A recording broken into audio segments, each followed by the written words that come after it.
Much like a dinosaur, the news media is easily distracted by the shiniest object, the loudest noise, or sudden movement. We've seen it recently, haven't we, as the media, like a big, clumsy reptile, turns its attention from COVID-19 and the quarantines to the killing of George Floyd and peaceful protest across the country, to violence and looting, and now to statues coming down across America. And rest assured, the media will soon move on to something else that is sure to stir passions, because they know how to hit the raw nerves of a divided America.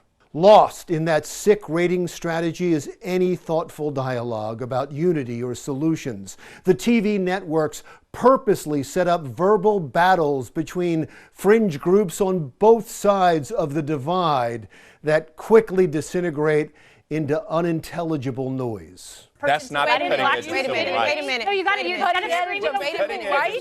This is what everyone does. Civil rights in Mar-a-Lago don't go together. Kaylee, time out. Let me finish what I was saying. Kaylee, but I need you to retract what you said. I know you don't want me to get this fact out there. Wow. Dialogue that has all the elegance and intellectual depth of pro wrestling. And the problem is that members of Congress follow, even mirror, what they see on TV. Regular order, Mr. Chairman. Getting richer and regular order. We do a tax. Regular order. Middle class. Wait a minute. Regular order. And over again. How many times do we do this before we learn this?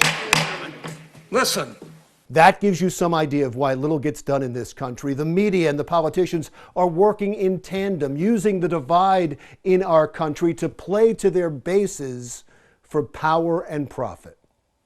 In a divided America, it's the fight that matters. It doesn't matter that issue after issue is argued about with no resolution. What's more important to the political bases is that you don't give in to the other side. After all, that's how you get ratings and revenue, or campaign contribution and votes from the passionate bases of both sides of the divide.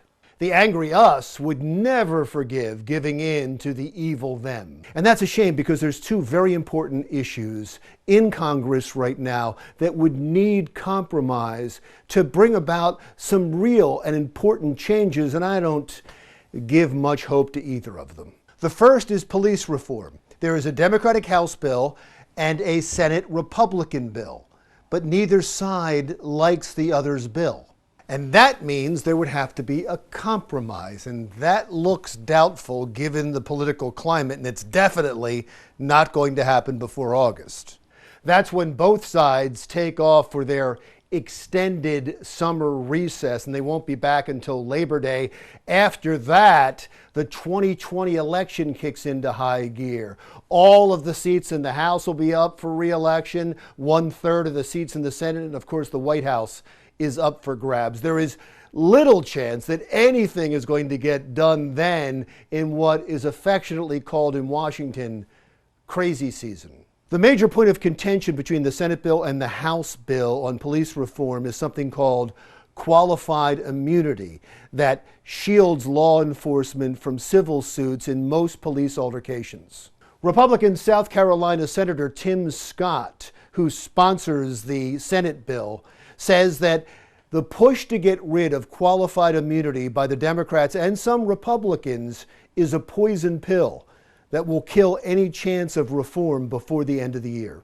Infrastructure is the other issue, and an infrastructure bill seems to come up every session with much fanfare, and then it dies. But the nation's bridges and roads and power grids and airports and trains and hospitals and water system are in desperate need of repair, and the cost will just keep going up the longer you wait.